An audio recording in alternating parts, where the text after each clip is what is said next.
Assalamualaikum warahmatullahi wabarakatuh. Waalaikumsalam warahmatullahi wabarakatuh. Alhamdulillahi rabbil alamin.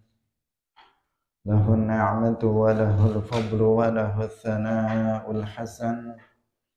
Wa salawatullahil barrir rahim. Wal malaikatil muqarrabin. Ala sayyidina wa maulana Muhammadin wa ala alihi wa ashabihi tayyibin at-tahirin. Allahumma la sahla illa ma ja'altahu sahla wa anta taj'alul hazna idza syi'ta sahla. Allahumma arzuqna al-ikhlasa fin niyyati wal qawli wal amal wa ba'du. إلى النبي المصطفى صلى الله عليه وسلم وإخوانه من الأنبياء والمرسلين والشهداء والصالحين خصوصا إلى سلطان الأولياء الشيخ عبد القادر الجيلاني والشيخ أحمد الرفاعي والشيخ بهاء-الدين النقشبندي والشيخ عبد الله الهرري وإلى أرواح مؤسس جمعية نهضة العلماء الشيخ محمد هاشم أشعري والشيخ بسر سنسري والشيخ عبد الوهاب حسبوه وإلى أرواح جميع أهل القبور من المسلمين والمسلمات. الفاتحة. أعوذ بالله من الشيطان الرجيم. بسم الله الرحمن الرحيم. الحمد لله رب العالمين. الرحمن الرحيم. مالك يوم الدين. إياك نعبد وإياك نستعين. اهدنا الصراط المستقيم. صراط الذين أنعمت عليهم غير المغضوب عليهم ولا الضالين. Amin. Hadirin hadirat kaum muslimin muslimat, pemirsa Madu TV rahimakumullah. Alhamdulillah, kita bersyukur kepada Allah Subhanahu wa taala pada pagi hari ini. Allah Subhanahu wa taala kembali mempertemukan kita dalam majelis Ilmuddin. Semoga Allah Subhanahu wa taala memberikan keistiqomahan kepada kita semuanya. Amin ya rabbal alamin.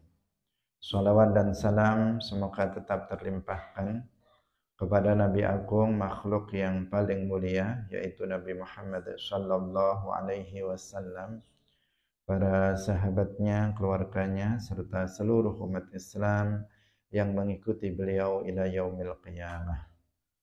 Hadirin rahimakumullah, kita ikhlaskan niat kita masing-masing, kita ngaji lillahi ta'ala. Masih pada babuz zuhdi wal wara'i, hadis yang kedua. Qala al-muallif rahimahullahu ta'ala babuz zuhdi wal wara'i.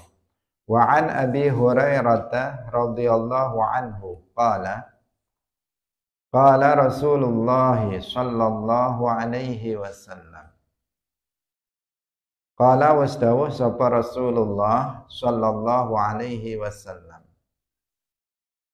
Ta'isa capek atau kesel sapa abdud dinari kawulane dinar, wa dirhami lan kawulane dirham, wal qatifati lan kawulane pakaian tertentu. In u'tiya lamun den paringi radhiya mongko ridho sapa abdud dinar wa dirham wal qatifah. Wa illam yu'talan lamun ora den paringi sapa abdud dinar lam yardha mongko ora ridho sapa abdud dinar wa dirham wal qatifah. Akhrajahu al-Bukhari. Diriwayatkan dari Abi Hurairah radhiyallahu anhu, beliau berkata, Rasulullah sallallahu alaihi wasallam bersabda, Abdud dinar wa dirham wal qatifah itu akan capek, ta'isa. Jika dia diberi, dia ridho, artinya nggak akan ada habisnya. Dan jika dia tidak diberi, maka dia tidak akan ridho. Hadis diriwayatkan oleh Al-Imam Al-Bukhari. Jadi ini sebutan ya, abdud dinar, abdud dirham, abdul qatifah. Ini sebutan orang yang hatinya itu penuh dengan kecintaan terhadap dunia. Sehingga seakan-akan dia menjadi budaknya. Dinar, dirham itu adalah nama uang. Kalau dinar itu uang emas, dirham itu uang perak. Jadi saking cintanya terhadap dunia, terhadap uang, terhadap pakaian, maka dia disebut dengan sebutan abdud dinar, abdud dirham, atau abdul qatifah. Bukan maknanya boleh menamakan anak dengan abdud dinar, bukan seperti itu. Ini justru celaan. Nah, ini adalah celaan, bukan pujian. Jangan nanti kamu menamakan anak kamu dengan nama abdud dinar, budaknya dinar, biar kaya misalnya, kemudian anaknya diberi nama abdud dinar, biar nanti ketika hidupnya itu fokusnya itu hanya mencari duit dan duit. Itu abdud dinar. Jadi abdud dinar itu gambaran untuk celaan terhadap orang yang cintanya terhadap dunia itu sangat berlebihan di dalam hatinya, sehingga dia nggak akan pernah bisa istirahat. Orang yang seperti ini dia nggak akan pernah bisa istirahat, dia akan capek, dia akan letih, karena hidupnya, tujuan hidupnya hanya untuk mengumpulkan harta. Yang di otaknya, yang ada di hatinya itu hanya bagaimana dia bisa mendapatkan dinar, bisa mendapatkan duit, bisa mendapatkan harta kekayaan. Itu saja yang difikirkan siang dan malam. Nah, siang dan malam, bahkan dia bisa tidak istirahat, siang bekerja, malam bekerja, pokoknya nggak ada waktu kecuali yang difikirkan adalah memburu harta. Itulah abdud dinar, abdud dirham. Nggak ada kezuhudan sama sekali di dalam hatinya, sehingga dikatakan di sini jika dia dikasih duit, jika dikasih dinar, jika dikasih qatifah, qatifah itu jenis pakaian yang bagus yang diburu oleh orang, semua orang ingin mendapatkannya. Kalau itu, kalau dia dikasih itu semuanya, dikasih harta kekayaan, baru dia bisa ridho. Kalau enggak, maka dia enggak akan bisa ridho. Jadi ridhonya dia hanya ada pada harta, hanya ada pada kekayaan, uang. Nah, maka orang yang seperti itu enggak akan bisa istirahat dia dalam hidupnya, dia akan sengsara. Dia akan sengsara, tidak akan bisa tenang dalam kehidupannya karena hidupnya hanya untuk memburu harta yang itu tidak akan pernah selesai, nggak akan pernah habis, karena sebanyak apapun harta yang dia telah kumpulkan, dia nggak akan pernah merasakan kepuasan. Nah, semakin dia kejar, maka semakin dia akan ingin memburu yang lainnya. Ini adalah anjuran bagi kita untuk zuhud, untuk mengeluarkan cinta terhadap dunia dari dalam hati kita, hilangkan hal yang seperti itu, kecintaan di dalam kepada dunia itu keluarkan dari hati kami, karena itu akan melelahkan, itu akan merugikan diri kita sendiri, lebih-lebih nanti di akhirat. Tanpa zuhud seseorang, seperti yang kemarin kita katakan, seseorang tidak akan bisa menjadi orang yang soleh. Dia tidak akan menjadi seorang wali. Karena az-zuhdu itu adalah awwalu qadamin.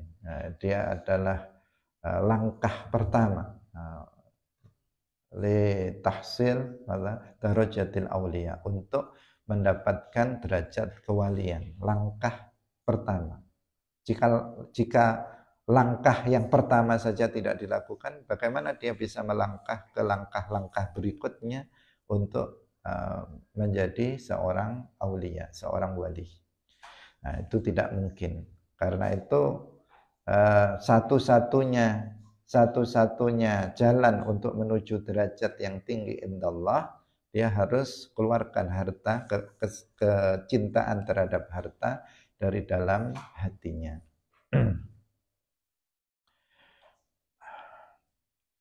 Wa an ibni Umar, lan saking ibni Umar radhiyallahu anhuma, qala was dawuh sapa ibnu Umar, akhadha Rasulullah, ngalap sapa Rasulullah sallallahu alaihi wasallam biman kibayya, kelawan pundak loro ingsun. Artinya apa? Memegang pundaknya ibnu Umar. Rasulullah gurunya, ibnu Umar muridnya, Abdullah ibnu Umar, dipegang dua pundaknya. Faqala, nuli dawuh sapa Kanjeng Nabi, kun dadiya sapa sira fid dunya ing dalem donya, ka'annaka kaya-kaya sak temene sira iku gharibun, wong kang asing, awa abiru sabilin, utawa wong kang lewat dalan. Wa kana lan ana sapa ibnu Umar radhiyallahu anhuma iku yaqulu, dawuh sapa ibnu Umar, idza amsaita, tatkalane sore sapa sira, fala tantazir, mongko aja nunggu sapa sira, as-sabaha ing isu. Wa idza asbahta, lan tatkalane isu-isu sapa sira, fala tantazir, mongko aja nunggu-nunggu sapa sira, al-masaa ing sore. Wa khud, lan ngalapa sapa sira, min sihatika, saking sehate sira, lisaqamika, kanggo lorone sira. Wa min hayatika, lan saking uripe sira, limautika, kanggo matine sira. Akhrajahu al-Bukhari. Diriwayatkan dari Ibni Umar radhiyallahu anhuma, beliau berkata, Rasulullah sallallahu alaihi wasallam memegang pundakku, kedua pundakku. Kemudian beliau bersabda, jadilah kamu di dunia ini seakan-akan kamu itu orang yang asing atau orang yang sekedar lewat di jalan itu. Artinya musafir, seorang yang musafir, seseorang yang bepergian. Dan Ibnu Umar radhiyallahu anhuma, beliau berkata, jika kamu berada di waktu sore, maka kamu janganlah menunggu waktu pagi. Dan jika kamu berada di waktu pagi, maka janganlah kamu menunggu waktu sore. Ambillah dari waktu sehatmu untuk waktu sakitmu, dan dari waktu hidupmu untuk kematianmu. Akhrajahu al-Bukhari. Hadirin rahimakumullah, ini mengajarkan kepada kita untuk zuhud, untuk tidak tulul amal, tidak panjang amal-amal. Dunia ka'annaka gharibun, jadilah kamu gharibun, seakan-akan kamu itu orang asing di daerah itu, atau orang yang musafir, orang yang dalam perjalanan. Jika kamu misalnya melakukan sebuah perjalanan dari sini kemudian ke keperluanmu di situ, pasti kamu akan ya secukupnya saja.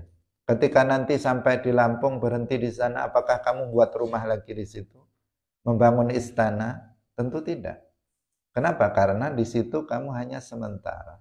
Di situ kita hanya sebentar saja. Tidak lama kita berada di situ. Maka kita tidak melakukan itu, tidak membangun istana di situ, tidak membeli segala sesuatu di situ. Kenapa? Karena itu bukan tujuan kita. Daerah itu bukan tujuan kita. Tujuan kita adalah nanti di Riau misalnya. Nah, itu pendekatan pemahaman kita. Jadilah kamu di dunia itu seperti itu, seperti seorang yang musafir. Seperti seseorang yang dalam perjalanan. Kita di dunia ini tidak lama. Hanya sebentar saja. Hanya sebentar saja. Kita di sini tidak selama-lamanya. Tujuan kita adalah akhirat. Maka ketika di dunia ini kita jangan kemudian membangun istana untuk kesenangan kita yang seakan-akan kita hidup di dunia ini selama-lamanya. Nah, tetapi kita harus ingat kita di sini hanya mampir saja, sekedar kita singgah sebentar, kemudian kita akan pergi lagi. Seperti itulah musafir. Seperti itulah orang yang gharib. Yang gharib saja, artinya waktunya musafir ketika singgah di suatu tempat dia lebih cepat dibandingkan orang yang gharib. Gharib itu orang asing. Misalnya kamu di sini, nah, di sini di tempat ini. Kamu kan aslinya bukan orang sini. Kemudian kamu tinggal di sini. Sementara waktu tidak akan selama-lamanya di sini. Nah, maka ketika di sini ya secukupnya saja. Tidak kemudian kamu melakukan segala sesuatu, mengumpulkan harta sebanyak-banyaknya untuk keperluan di sini, tetapi untuk keperluan yang di sana, yang di tempat tujuan kamu. Itu. Apalagi sekedar sebagai musafir, lebih cepat lagi kamu di tempat persinggahan. Nah, jadilah seperti orang yang asing di suatu daerah atau orang yang sekedar singgah, seorang musafir yang sekedar singgah di dunia ini, sehingga yang kita pikirkan adalah tujuan kita yaitu akhirat, bukan kita memikirkan apa yang ada di tempat kita singgah yaitu di dunia ini. Jika kita bisa menjalankan apa yang diperintahkan Nabi kepada kita, yang di sini adalah Ibnu Umar, yaitu kita perasaan kita tanamkan dalam diri kita. Saya di sini itu orang asing. Saya di sini ini adalah musafir. Saya di dunia hanya sebentar saja, singgah sebentar, kemudian saya akan pergi. Jika kita bisa menanamkan itu dalam diri kita, maka kita nggak akan ambisius untuk mengumpulkan harta benda. Kita tidak akan ambisius untuk mencari kekayaan, untuk membangun istana. Untuk apa? Kan akan kita tinggalkan. Kita akan tinggalkan semua itu. Kalau kita berfoya-foya, bersenang-senang, membangun istana di dunia ini, habis itu kita akan pergi. Nggak akan kita tempati itu selamanya. Karena itu untuk apa? Kita melakukan itu semuanya. Fokus pada tujuan kita yaitu akhirat. Nah, hadirin rahimakumullah. Itulah maksud dari hadis ini. Kun fid dunya ka'annaka gharibun aw 'abiru sabil.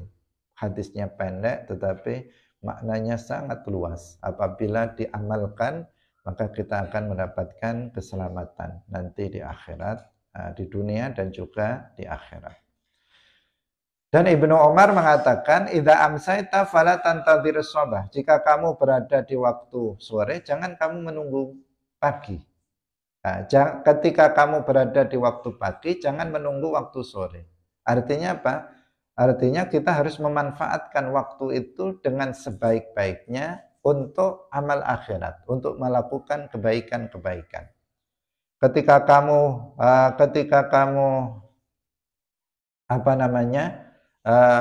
berada di waktu sore, jangan nanti-nanti. Nah, jangan nanti ajalah saya menghafalnya, besok pagi saja. Ketika pagi, nanti sore aja. Itu namanya menunda-nunda melakukan kebaikan. Padahal kita nggak tahu kapan kita mati. Nah, kita tidak tahu kapan kita mati. Jangan-jangan seseorang ketika dia berada di waktu sore, besok pagilah saya tobat. Ternyata malam mati. Nah, besok pagi saja saya akan sodakoh. Ternyata sore itu dia mati. Nah, misalnya besok pagi atau ketika dia pagi, nanti sore saja saya akan melakukan kebaikan ini dan itu. Ternyata dia mati sebelum melakukan kebaikan tersebut. Maka kebaikan jangan ditunda. Melakukan kebaikan jangan ditunda. Seketika itu lakukan kebaikan jika kita bisa melakukannya pada saat itu. Kecuali jika ada uzur tertentu. Kita kita tunda. Jika ada uzur, tanpa uzur maka jangan tunda perbuatan baik di waktu yang berikutnya, karena kita nggak mengetahui tentang ajal kita. Nah, itu didikan orang-orang soleh itu seperti itu, seperti kisah yang terjadi pada ibu dari Al-Imam Muhammad ibn Idris Asy-Syafi'i radhiyallahu anhu, di saat Al-Imam Asy-Syafi'i itu masih kecil. Seperti yang kita tahu, Al-Imam Asy-Syafi'i beliau kecil dalam kondisi yatim, dididik oleh ibunya. Dididik oleh ibunya dan dalam keluarga yang miskin, yang fakir. Suatu ketika Al-Imam Syafi'i kecil, yang masih kecil, itu mendapatkan rezeki. Ada seseorang yang ngasih sesuatu kepada Al-Imam Asy-Syafi'i kecil. Kemudian ibunya mendengar sebelum putra anaknya yang masih kecil itu sampai ke rumah, ibunya sudah mendengar kalau anaknya dapat rezeki berupa uang. Kemudian ditunggu Al-Imam Asy-Syafi'i yang masih kecil itu ditunggu oleh ibunya dari pintu. Ketika kelihatan Imam Syafi'i dari kejauhan, langsung diteriaki, ditanya anaknya itu dari kejauhan, ditanya di mana, ditanya intinya, saya dengar kamu mendapatkan rezeki berupa uang. Kamu kemenakan uang itu? Dari kejauhan, teriak dari kejauhan. Kemudian Imam Syafi'i mengatakan, aku sudah sedekahkan uang itu. Padahal orang fakir ya, kalau kamu simpan. Ini karena jarang-jarang punya duit. Al-Imam Syafi'i ternyata yang masih kecil itu sudah langsung mensedekahkan. Dia dapat duit langsung disedekahkan kepada orang lain, tidak nunggu nanti kalau misalnya sudah kaya baru sedekah. Sehingga ibunya kemudian mengatakan, lauka ma'aka ma adkhaltuka al-baita. Kalau seandainya uang itu masih ada bersama kamu nggak boleh masuk ke rumah. Ternyata sudah disedekahkan oleh Imam Syafi'i, dan itu didikan dari ibunya agar dia tidak membawa sesuatu harta untuk dimasukkan ke rumah dia. Dan itu menunjukkan Imam Syafi'i memanfaatkan waktu sebaik-baiknya untuk mensedekahkan apa yang ada pada dirinya segera, tanpa menunggu-nunggu nanti. Itu masih kecil seperti itu. Bagaimana dengan Al-Imam Syafi'i yang sudah alim, yang ilmunya memenuhi dunia ini, juga waliyun min awliyaillah. Zahid terhadap dunia. Tidak ada sama sekali kecintaan terhadap dunia. Enggak seperti kebanyakan kita. Eman. Kalau mendapatkan duit, eman untuk disedekahkan kepada orang lain. Kita nunggu kaya dulu baru sedekah. Kalau belum kaya, iman duitnya kalau untuk sedekah. Kebanyakan kita seperti itu, menunda-nunda melakukan kebaikan di waktu yang akan datang, padahal waktu yang akan datang itu belum tentu tiba. Karena seseorang tidak mengetahui ajalnya. Tidak semua orang yang mati harus sakit dulu. Banyak orang yang mati secara tiba-tiba tanpa didahului oleh kematian. Dan banyak orang yang sakit tidak mati-mati. Sudah bertahun-tahun sakit tidak mati. Tapi ada orang yang begitu terpeleset langsung mati. Ada seseorang yang kemudian kecelakaan kemudian mati. Yang asalnya itu sehat. Ada seseorang yang tiba-tiba kena serangan jantung sehingga dia mati.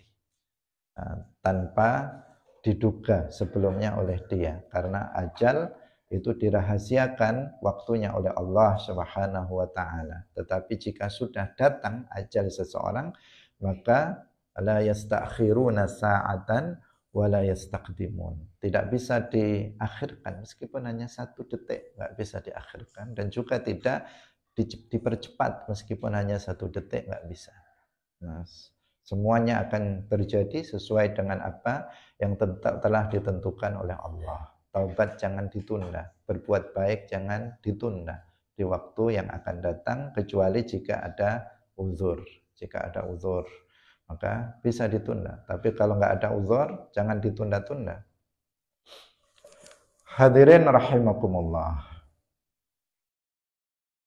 Ini makna dari hadis yang tadi kita baca secara secara singkat. Jadi kita jangan panjang angan-angan kita terhadap dunia ini, jangan nanti pengen begini, jangan. Pikirkan, fokus pada akhirat. Ij'al hammaka hamman wahidan, yaitu al-akhirah. Jadikanlah fokus kamu dalam kehidupan kita, yang kamu pikirkan itu hanya akhirat, bukan memikirkan dunia, bukan memikirkan masa tua, tetapi pikirkanlah akhirat yang lebih jauh dari itu. Masa tua belum tentu ada, tetapi akhirat itu sudah pasti. Nah, kematian itu sesuatu yang pasti. Karena kebanyakan orang itu memikirkan, kenapa kamu bekerja keras, banting tulang, pagi, siang, malam, bekerja untuk mencari duit. Alasannya, nanti jika saya tua biar enak. Nah, saya tinggal fokus ibadah kalau sudah tua. Ya kalau tua kamu, kalau muda terus gimana? Muda terus artinya dia mati ketika masih muda, di saat bekerja dia mati. Bagaimana? Nah, dan itu nyata, saya menemui beberapa orang, orang yang ketika kita berdialog, dia mengatakan begitu, saya sekarang fokus dulu. Dia merantau di daerah lain, di kota. Kemudian saya sekarang fokus dengan bekerja, memperbaiki ekonomi. Nanti kalau saya sudah matang di usia tua, saya akan pulang kampung. Di sana saya akan fokus untuk beribadah. Nggak lama saya dengar dia meninggal dunia. Setelah bilang seperti itu, nggak lama dia meninggal dunia. Secara dia sakit, kemudian mati. Padahal dia sudah ngomong di depan saya, nanti akan fokus ibadah di usia tua di kampung. Dan ketika di kota, dia sholatnya nggak dijaga. Terus pokoknya hanya fokus untuk mendapatkan harta benda saja. Itu banyak orang yang terjadi, yang seseorang memikirkan hari tuanya, tidak memikirkan akhiratnya. Yang pasti-pasti saja, pikirkan yang pasti-pasti saja. Yang pasti adalah kematian. Akhirat itu yang pasti. Hari tua belum tentu.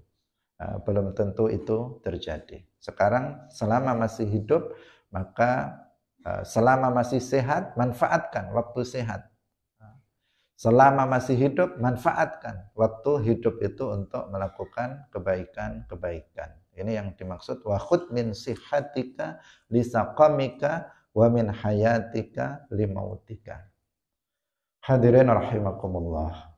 Tentu ini sesuatu hal yang sulit untuk dilakukan karena hawa nafsu ini sulit untuk dijinakkan. Dia menginginkan kesenangan-kesenangan di dunia ini. Maka harus dilawan untuk bisa kita benar-benar zuhud.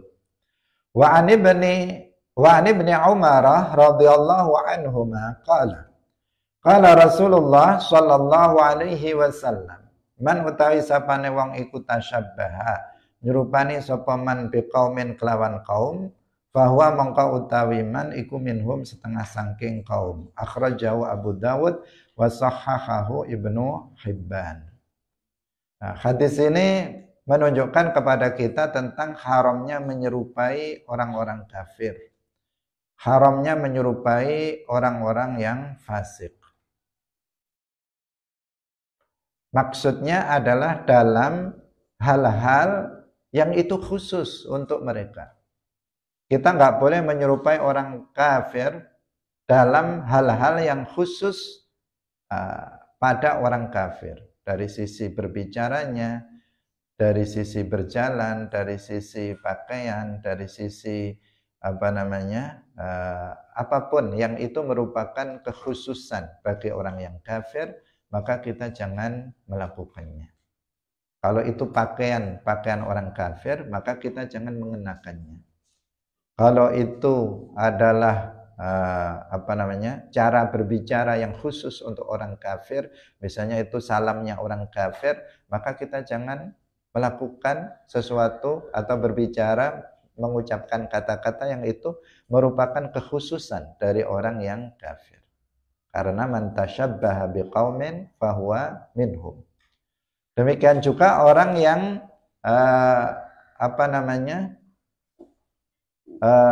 orang yang fasik misalnya, orang yang itu syiarnya orang-orang fasik, maka kita jangan melakukan perbuatan yang merupakan syiar dari orang-orang fasik, yang itu kekhususan bagi mereka.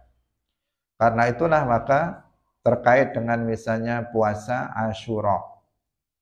Puasa Asyura, dalam riwayat disebutkan bahwa Nabi ketika datang di Madinah mendapati orang-orang Yahudi, mereka berpuasa pada hari Asyura. Kemudian Nabi memerintahkan kita untuk berpuasa Asyura, puasa sunnah Asyura 10 Muharram. Tapi Nabi kemudian bersabda, la in baqitu ila qabilin la asumanna tasi'ah. Jika nanti saya masih hidup di tahun depan, maka aku akan puasa hari yang ke-9. Hari yang ke-9, Tasu'a, 10 Muharram. Kenapa? Biar beda dengan orang Yahudi.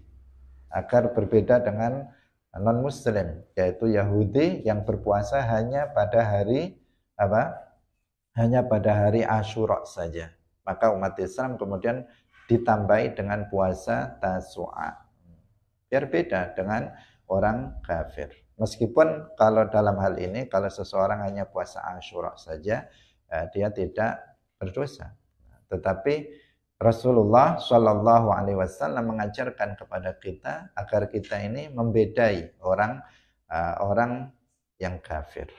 Man tashabbaha biqaumin fahuwa minhum.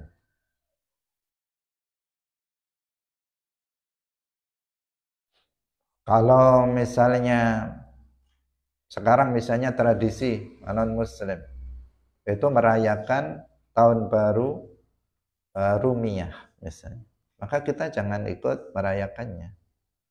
Kalau tanggal 1 Januari tahun baru umum, jangan kita ikut-ikut merayakan itu, karena itu adalah tradisi dari mereka. Apalagi ikut merayakan hari rayanya orang kafir, Natal misalnya, atau merayakan hari raya orang Hindu, Buddha, dan seterusnya. Itu adalah kekhususan mereka. Jangan kita melakukan sesuatu yang merupakan kekhususan bagi mereka. Itu hukumnya nanti bisa haram, bahkan dalam kondisi tertentu itu bisa hukumnya adalah kufur. Harus diwaspadai.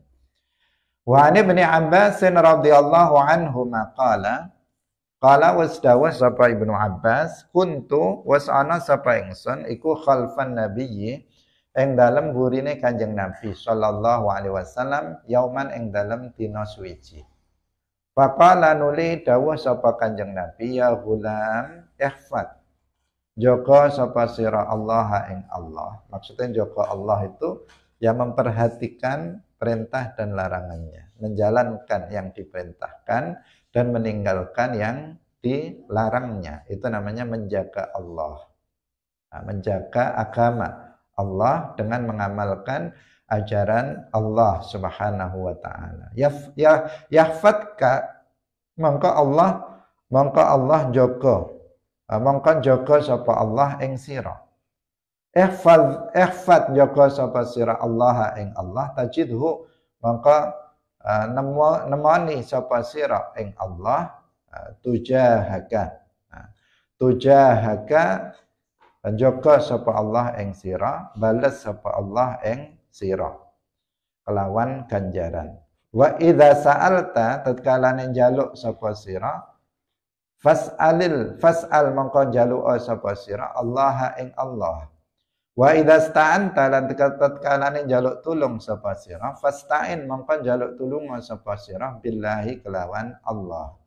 Rawahu Tirmidzi wa qala hasanun sahih. Dari Ibni Abbas radhiyallahu anhuma beliau berkata, aku pernah berada di belakang Nabi pada suatu hari, kemudian Nabi bersabda kepadaku, wahai ghulam, jagalah Allah, artinya laksanakanlah perintah-perintah Allah dan tinggalkanlah larangan-larangan Allah, maka Allah akan menjaga kamu. Jagalah Allah, artinya jalankanlah apa yang diperintahkan oleh Allah, tinggalkanlah apa yang dilarang oleh Allah, tajidhu tujahaka. Maka kamu akan mendapati Allah Subhanahu wa taala akan menjaga kamu. Allah Subhanahu wa taala akan membalas amal kebaikan kamu yang sedikit itu dengan pahala yang sangat banyak. Itu maksud dari tajidhu tujahaka. Bukan artinya kamu akan mendapati secara zahir dimaknai bahwa Allah itu akan berada, zatnya berada di depan kamu. Enggak seperti itu maknanya. Karena kalau diterjemahkan secara harfiah, itu begitu. Begitu bagaimana akan dikatakan tajidhu tujahaka, dikatakan jagalah Allah, dikatakan maka Allah akan kamu dapati berada di depan kamu. Itu makna zahirnya. Nah, tetapi kita Ahlus Sunnah wal Jamaah meyakini Allah ada tanpa tempat. Nah, Allah ada tanpa tempat, tidak berada pada arah tertentu, tidak di depan, tidak di belakang. Sehingga maksud dari tajidhu tujahaka, maka kamu jika kamu menjalankan apa yang diperintahkan oleh Allah dan meninggalkan hal-hal yang dilarang oleh Allah, maka kamu akan mendapati Allah akan menolong kamu. Allah akan menjaga kamu. Allah akan membalas amal yang kamu lakukan itu dengan pahala yang sangat besar. Amal yang sedikit yang kamu lakukan akan dibalas oleh Allah Subhanahu wa taala dengan pahala yang sangat banyak. Itu makna dari hadis ini.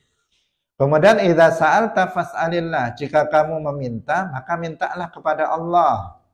Jika kamu meminta tolong maka minta tolonglah kepada Allah. Nah, hadis ini mengajarkan kita tawakkul 'ala Allah, untuk menyerahkan segala urusan kita kepada Allah Subhanahu wa taala. Tapi hadis ini bukan dalih tentang haramnya tawassul dengan para nabi dan para wali. Hadis ini bukan dalil untuk mengharamkan istighasah dengan nabi atau wali. Hadis ini bukan dalil untuk melarang seseorang meminta tolong kepada manusia sesama atau meminta sesuatu kepada manusia. Bukan dalil untuk itu.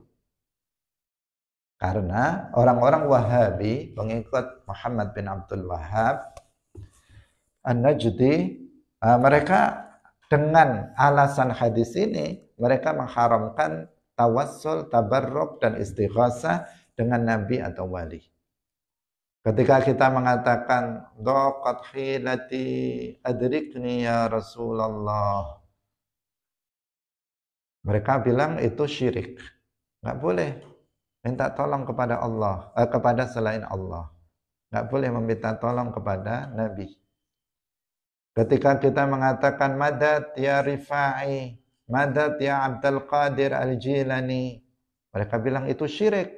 Enggak boleh minta tolong kepada wali. Nggak boleh meminta tolong, haram meminta tolong kepada seorang wali atau seorang nabi. Mereka bilang seperti itu dengan alasan idza sta'anta fasta'in billah. Jika kamu meminta tolong, maka minta tolonglah kepada Allah. Mereka kemudian mengharamkan meminta tolong kepada sesama. Mereka mengharamkan istighasah dengan nabi ataupun wali. Alasannya adalah hadis ini. Enggak seperti itu, maknanya tidak seperti itu. Bagaimana? Idza sa'alta fas'alillah, artinya Jika kamu meminta, maka yang lebih utama kamu meminta kepada Allah. Jika kamu meminta pertolongan, maka yang lebih utama kamu itu meminta kepada Allah, meminta pertolongan kepada Allah. Yang lebih utama, yang aula, yang afdal, kamu langsung meminta tolong kepada Allah. Itu makna dari hadis ini. Bukan larangan meminta tolong kepada sesama manusia, bukan larangan meminta sesuatu kepada sesama manusia, tetapi mengajarkan kita untuk betul-betul pasrah kepada Allah, sehingga seseorang memasrahkan segala urusannya kepada Allah Subhanahu wa taala. At-tawakkul 'ala Allah. Itu yang lebih utama. Yang lebih utama seperti itu. Jika kamu misalnya mau meminta uang, kamu meminta kepada Allah. Misalnya, ya Allah, saya nggak punya uang, berilah saya uang. Boleh apa enggak? Itu yang lebih utama. Itu yang lebih utama. Kalau kamu misalnya nggak bisa bayar hutang, udah minta kepada Allah untuk melunasinya. Ya Allah, saya punya hutang, sudah jatuh tempo misalnya. Bayarkanlah hutang-hutang saya, lunasilah hutang-hutang saya ya Allah. Boleh apa enggak? Itu yang lebih utama. Itu yang lebih utama. Jika kamu meminta, yang lebih utama mintalah kepada Allah. Jika kamu misalnya meminta tolong, maka yang lebih utama minta tolonglah kepada Allah Subhanahu wa taala. Dan Allah akan menolong dengan berbagai cara yang Allah kehendaki, dengan sebab-sebab tertentu yang Allah ciptakan untuk menolong kita, untuk memberikan sesuatu kepada kita. Tapi jika kamu kemudian meminta kepada sesama karena darurat, sehingga kamu meminta kepada teman, kepada saudara, kepada kerabat, kepada tetangga, maka itu enggak apa-apa. Jika kamu kemudian meminta tolong kepada orang lain, maka enggak apa-apa, tidak apa-apa. Tapi yang lebih baik itu kamu tawakal kepada Allah. Meskipun ketika kamu meminta itu juga tetap tawakal dalam hatinya. Tetapi jika kamu langsung meminta tolong dan meminta sesuatu kepada Allah, maka itu lebih utama. Hadirin rahimakumullah. Itu dilakukan oleh sebagian orang soleh. Sebagian orang soleh itu melakukan hal yang seperti itu. Tidak kemudian mereka bersandar kepada makhluk, tidak bersandar kepada tetangga, kepada teman, kepada saudara, tetapi dia hanya bersandar kepada Allah Subhanahu wa taala dalam urusan rezekinya, dalam urusan kesehatannya. Ketika dia sakit, pasrahkan kepada Allah, dan seterusnya. Ada sebagian wali, sebagian orang saleh yang seperti itu. Ketika sakit dia tidak berobat, ketika dia lapar dia pasrahkan kepada Allah. Tetapi Allah Subhanahu wa taala kemudian menolong mereka. Jika seseorang sudah makomnya sampai di situ, maka ya, itu sesuatu hal yang hadirin rahimakumullah. Kita lanjutkan satu hadis lagi. Wa an Sahli bin Sa'd radhiyallahu anhu qala wasdawah sapa Sahal bin Sa'ad. Ja'a wastaqa sapa rajulun wong lanang ila nabiyyi maring Kanjeng Nabi sallallahu alaihi wasallam. Faqala nuli dawuh sapa Kanjeng Nabi, faqala nuli ngucap sapa rajul, ya Rasulullah, dullani nuduhna sapa panjenengan ing ingsun ala amalin ing atase amalan. Idza amiltuhu tatkala ning nglakoni sapa ingsun ing amal, ahabbaniya Allahu Gusti Allah, wa ahabbani lan demen ing ingsun sapa Rawahu Ibnu Majah wa ghairuhu wa sanaduhu. Ibn Sa'ad radhiyallahu anhu beliau berkata, ada seorang laki-laki yang datang kepada Nabi sallallahu alaihi wasallam. Kemudian laki-laki itu berkata, "Wahai Rasulullah, tunjukkan kepadaku suatu amalan yang jika aku melakukannya, maka Allah akan mencintaiku dan manusia juga akan mencintaiku." Nah, ini. Tunjukkan kepadaku suatu amalan yang jika aku melakukan amalan itu, maka Allah akan mencintaiku dan manusia juga akan mencintaiku. Amalan itu apa amalannya? Biar bisa mendapatkan mahabbah Allah dan mahabbah manusia. Rasulullah Shallallahu Alaihi Wasallam kemudian bersabda, izhad fid dunya yuhibbakallah. Zuhudlah kamu terhadap dunia, maka Allah akan mencintaimu. Jadi zuhud, tadi sudah kita jelaskan berkali-kali, zuhud artinya mengeluarkan rasa cinta kepada dunia dari dalam hati, menghilangkan kecintaan terhadap dunia dari dalam hati. Maka Allah Subhanahu wa taala itu akan mencintai kita. Itu menjadi penyebab dari mahabbatullah terhadap hambanya.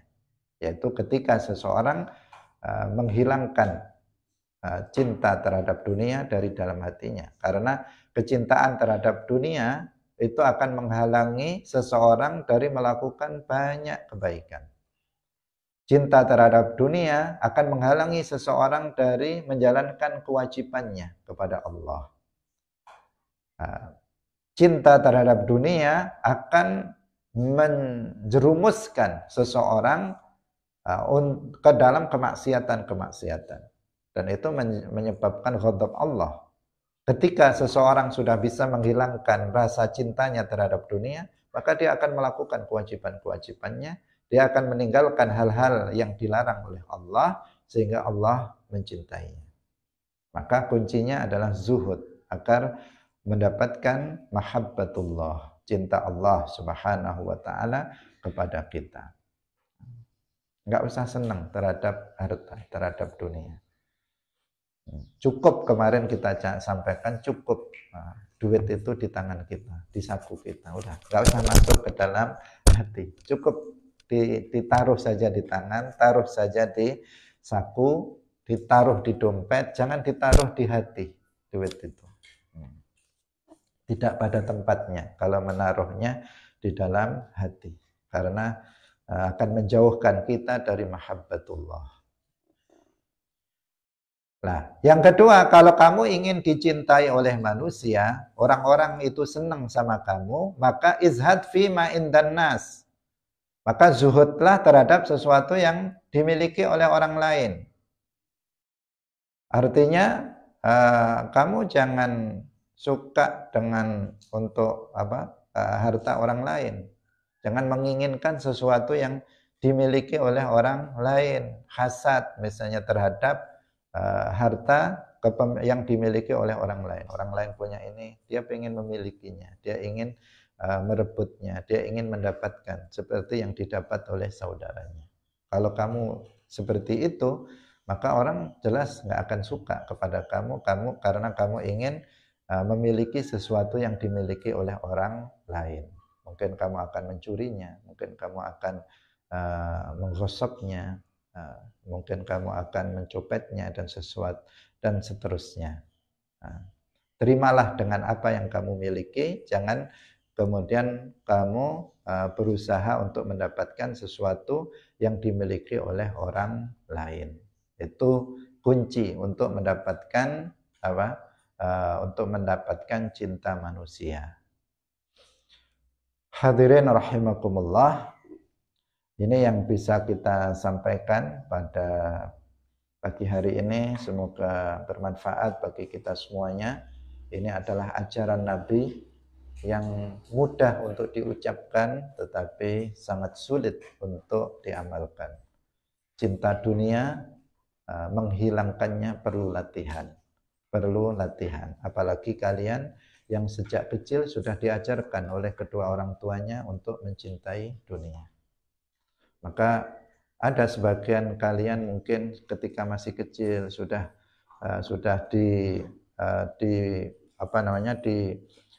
difasilitasi dengan fasilitas-fasilitas duniawi, diberikan emas, kalung, gelang, cincin, sudah pokoknya dimotivasi untuk cinta terhadap dunia, sudah dilulu dengan banyak uang dan seterusnya. Itu pendidikan yang tidak baik karena akan menjadikan seseorang tumbuh dalam pikirannya adalah untuk mengejar dunia. Nah, untuk mencari kekayaan fasilitas-fasilitas dunia. Yang seperti itu maka butuh latihan lebih dibandingkan yang dia sejak kecil nggak difasilitasi sama sekali oleh orang tuanya. Emas saja jarang punya, misalnya kalung nggak punya, gelang nggak punya, cincin emas nggak punya bagi perempuan misalnya, dia mungkin sedikit terbantu untuk latihan tidak cinta dunia. Tetapi tidak menjamin orang miskin nggak cinta dunia atau orang kaya itu kemudian cinta dunia. Nah, tidak menjamin seperti yang telah kita sampaikan kemarin. Ada sebagian orang wali Allah itu menunjukkan kekayaannya. Nah, dia menunjukkan kekayaannya, tetapi untuk menarik orang, untuk bisa mendengarkan dakwah dia, agar dia bisa bersedekah kepada mereka dan mereka kemudian datang untuk untuk belajar agama kepada dia. Sebagian ada yang seperti itu, tapi sebagian ada yang tidak, memang betul-betul menunjukkan keasliannya, tidak menunjukkan kemewahan dunia pada dirinya. Nah, intinya kalau seorang wali, hatinya pasti tidak ada cinta terhadap dunia. Hubbud dunia itu sudah hilang. Kenapa? Memang langkah menuju ke sana, langkah pertamanya itu adalah zuhud. Barakallahu fikum, wallahul muwaffiq ila aqwamit thariq. Wassalamualaikum warahmatullahi wabarakatuh. La ilaha illallah. Allahumma shalli ala sayyidina Muhammad wa ala alihi wa sahbihi wa sallim. Rabbi ghafirli wa liwalidayya wa lil mu'minina wal mu'minat.